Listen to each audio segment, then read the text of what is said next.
Welcome to Fellowship 1-7, a biblical podcast from Child Evangelism Fellowship for the Christian community. On this podcast, we discuss various biblical topics, passages, and truths, and how those truths have impacted the lives of people around the world. I'm your host, Elizabeth Yoder. Today, we're continuing our discussion about who CEF is and ultimately just the roots of Mr. Overholtzer, Jesse Overholtzer, and how he established CEF. And we are talking about this with Lynne Herlein. She is, in my opinion, the expert on this. She teaches it in our courses. So, Lynne, would you mind just again reintroducing yourself and kind of covering our topic from our last podcast? Sure.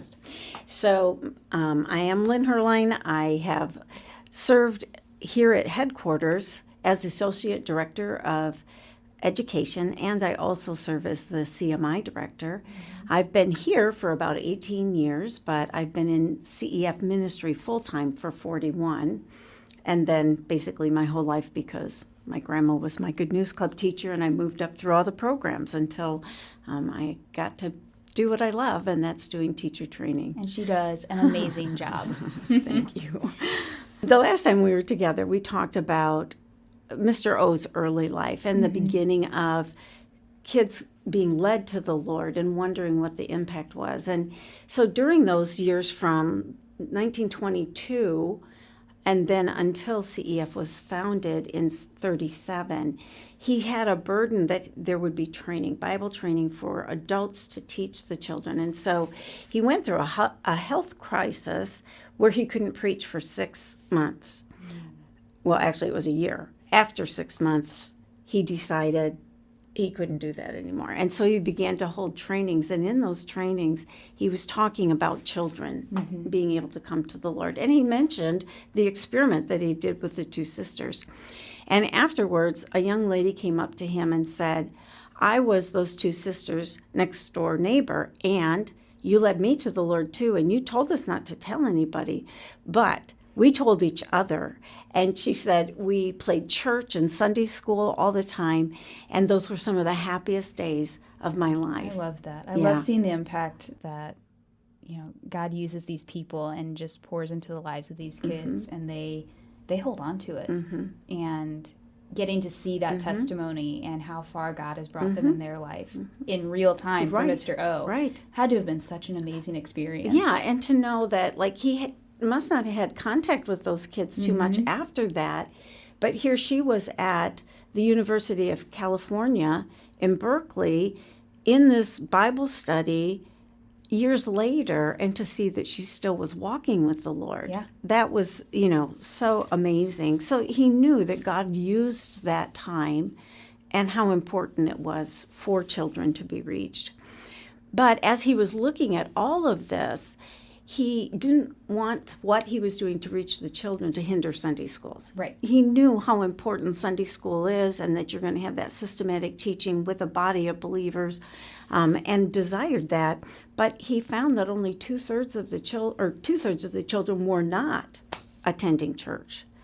And so then he thought, well, how are we going to get them into the church? Right. And that's where he began wanting to reach out through some clubs. And he started to do that in 1933. And he named the clubs Eureka Clubs because Eureka means, I have found it. You really thought this through. Yeah. So they started with that.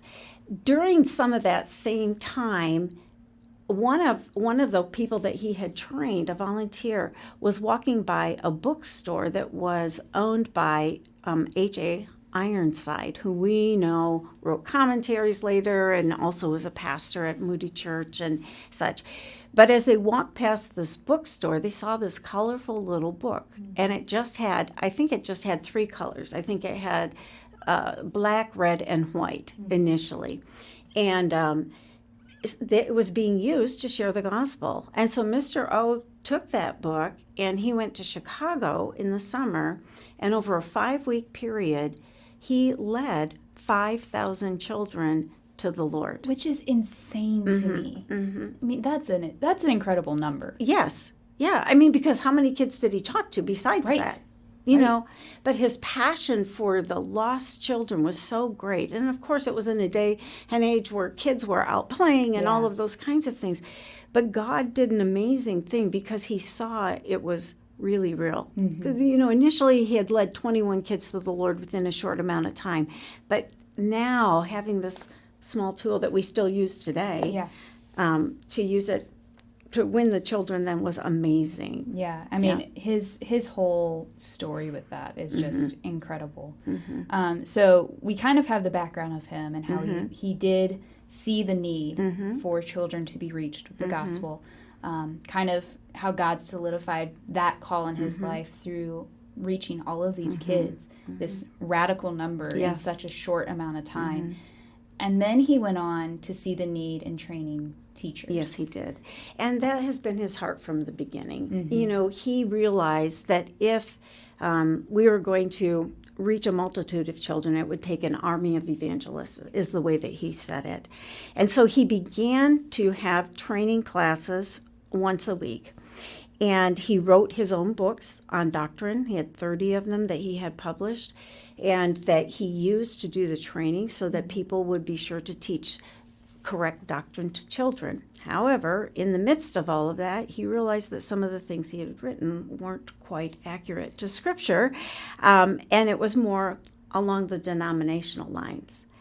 And he realized that with this organization, it had to be non-denominational.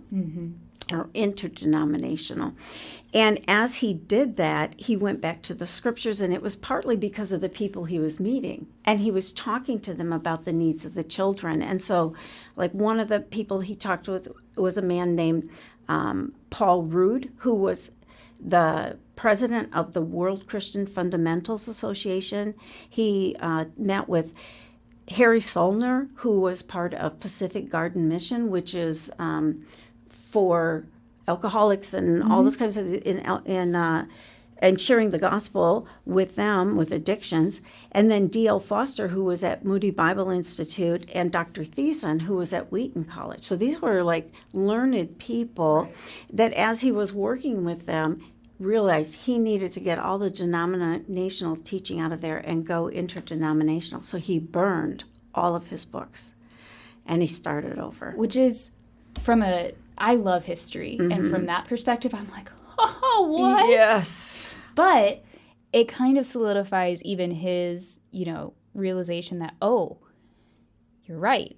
I can't have this kind of material being circulated in our schools for these teachers, and then I show a bias toward my denomination or toward that denomination. Like, he actually saw this as a real problem and wanted to fix it. So that, for me, is just like, oh, it's such a loss. But I get it. And then on the other side of that, then, what happened was he asked Dr. Ironside and Paul Rood to look at everything that he read or that he wrote and make sure that it was doctrinally sound. Yeah. And so as a result, we have that really strong biblical basis even today in our ministry, and we use some of those training books still in CMI to help us to understand the Scriptures, and it's coming back, to those things, and then we're able to be clearer in teaching the children in a simplified manner. So God used it, definitely. Oh, yeah. So when we think about this and the whole interdenominational part of it, that's been really huge. Because this ministry has gone all around the world, and there are many denominations that are involved. And as long as they agree with our statement of faith and our workers' compliance agreement, we can work with them. And so as a result, many, many church groups are going ahead and reaching out to the children in Good News Clubs, 5-day clubs, party clubs, all of those kinds of things, because they have a passion that somehow these children need to be reached because they're not coming in. Like their parents aren't even driving them to church anymore. It used to be sometimes parents would do that, but that's not happening. So his vision for the children outside of the church so they can get into the church it's still evident today. Oh, yeah. And it's amazing. I mean, we can already see it in Mr. O's life, but, like you said today, it's something that God established early on where, he called Moody and Spurgeon. They, in turn, impacted Mr. O's life when God called him. And that in turn is impacting, you and I today in our work and in our ministry. So it's amazing how God plays that out. Yes. It's like he knows everything. Imagine.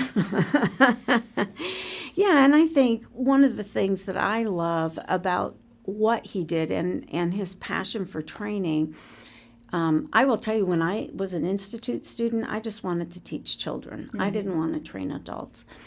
But as I got back to my home chapter and began to do clubs and realized how many kids were still not hearing, I recognized the importance of teacher training. And now it's a passion. And so I often will talk to people that we're training, like in our Dynamics of Teacher Training class, and I'll say, did you know, and I'm going to use this number because that's how many kind of come through Institute in one time, but if that 60 times 40 equals 9,600, and you're going, this girl doesn't know how to do her math, but here's how it works. If the 60 men and women that are trained by me or during Institute train 40 more people, that takes them to be able to reach 200 or 2,400 children. I think that's right. Yes. And then if they reach 40 children, then we're at that 9,600. So 60 people have the opportunity to impact 9,600 children in a year. That's huge. That is. And so when I began looking at that, I can't help but be excited, because what I'm doing right here in this classroom and what others are doing in a classroom is going to impact the children. Yeah. And that was his desire. Yeah. I mean, and he was so passionate about this calling in his life that he put the needs before his own. He did. There were times when he had no money. He was trying to get word out all across the United States and into Mexico. And he firmly believed in everything by prayer. He actually wrote a book called that. But he also would say his policy was ask God and tell his people. And so he would ask God for what they needed resource-wise, because there was one time, I think he had 2 cents in his pocket, and he didn't have enough money to get on the train to go to the next place. So he sold his overcoat in the winter to get the train ticket to go where he needed to go. And, sometimes there was very little funding for him, but he believed it so strongly. He just kept moving forward, trusting God to provide, and he did. And so, so today we see that over 25 million children were reached in direct ministry last year. We see that 577,000 people were trained to minister to those children. And it's a direct connection to Mr. O and the prayers that he prayed and the vision that he had. Yeah. Well, and for me, because we just got done talking about the statement of faith in our previous episodes, and for me, it's really neat to see how Mr. O's life coincided with those, even with, how much God was put first, how much he prayed. He didn't belittle people for their background or because, he didn't discriminate based on their denomination. He just wanted kids to hear the gospel, and he wanted other people to share in that passion. And it's gone far beyond, I think, what he would have even envisioned, because he let God handle it. And I think that's the beauty of CEF, is that, our roots, we can look at Mr. O's life and be like, yes, he's a great man, and he was. But seeing that God was the center of his life to the point that it's overflowed nearly 100 years later. Yes. And people are still that passionate about kids. Yes. And recognizing we live in a world that is very different from when Mr. O was here, and he saw the need then. When I look at all the things that are facing our kids today, they need Jesus, and they need us to be able to come alongside of them and bring the truth into their lives. Yeah, they do. And the neat thing about this story is that we're going to talk about CMI next with Linda, and just see how God is using that same structure that Mr. O had, a couple tweaks, because we have grown with the times just a little bit, but we've held true to that gospel that, you know, kids need it. So it's going to be interesting to kind of see how that's even played out there. Unfortunately for us, we can't cover that today because we are out of time. But I have so enjoyed talking to you and just getting to hear a little bit more about Mr. O's life. He was an incredible man, but he's also an incredible example of just trusting God with everything. And it's amazing to see how God played out his plan in Mr. O's life from an early age of, you know, I was 12 years old and I felt this need for God, but I didn't know how to get there. Right. And then as Mr. O became a man and, you know, I want to follow God, so I have to do all these good things. No, I have to believe. Right. And then just seeing how that all has come back full circle. And I know kids want to hear the gospel. I know God can speak to kids. And that's where my heart is. So just seeing that in his life is amazing. If you would like to learn more about who CEF is and what we believe, you can visit cefonline.com/about. This will also be linked in the show notes. Be sure to check out Unite Radio, where we unite kids with the gospel through adventures and foundational biblical truths. Give us a like and subscribe to keep up to date on both this podcast and our kids program. Thanks for listening.